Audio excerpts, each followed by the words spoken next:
Co-mentoring is obviously working with another faculty member or professional to research a topic that we're interested in.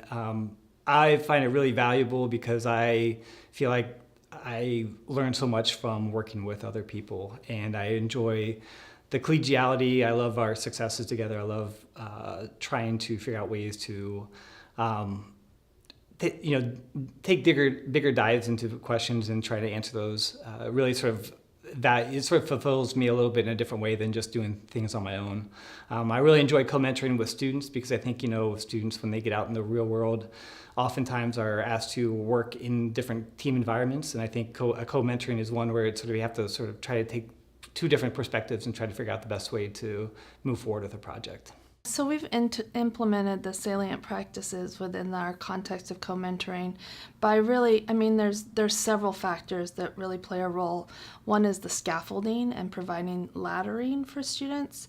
When you co-mentor, you have 3 people in the room at a minimum, and so I think it's leads to setting up expectations and communication at the forefront.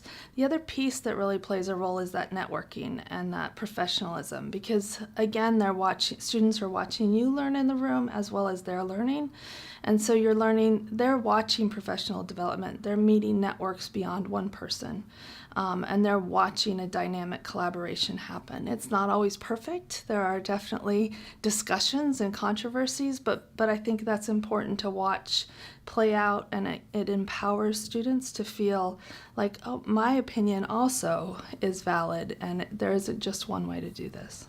As I've talked with faculty about the collection and our research on excellence in mentoring undergraduate research, a lot of humanities faculty and arts faculty as well are skeptical about the idea of co-mentoring or mentoring networks.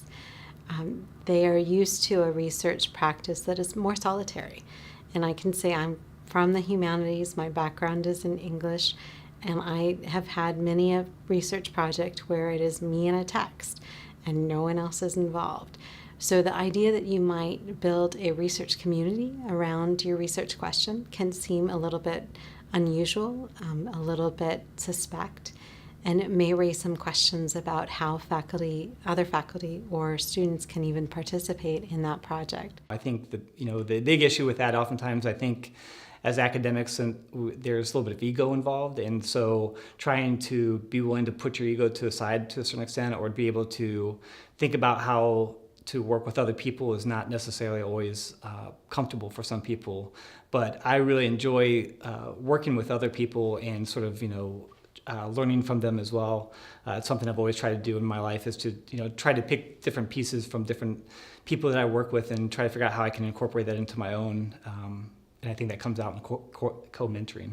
One of the things that I've tried to work on and offer as an example is thinking about the different phases of a project and the different slices of a project.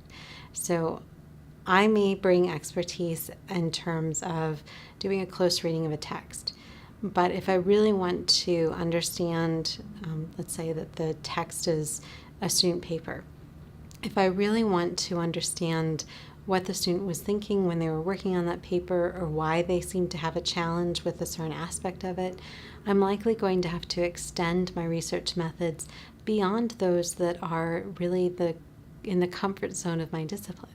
I may need to actually interview the student, or I may need to ask other students to react to what they're reading in the student's paper and give me their perspective on how they understand the student's experience. That requires me to build a team around my research project.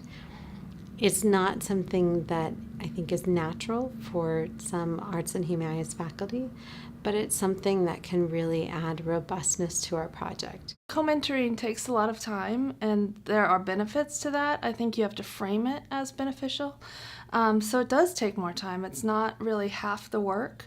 But the time that you're spending is really around faculty development, and so I think you have to think of it not just as is time on task mentoring students, but also developing yourself, developing your scholarship, getting feedback on your teaching, getting feedback on your mentoring, and also learning how to give feedback, I think is pretty valuable. So the time is long, but it also has a lot of value in all the things that you do.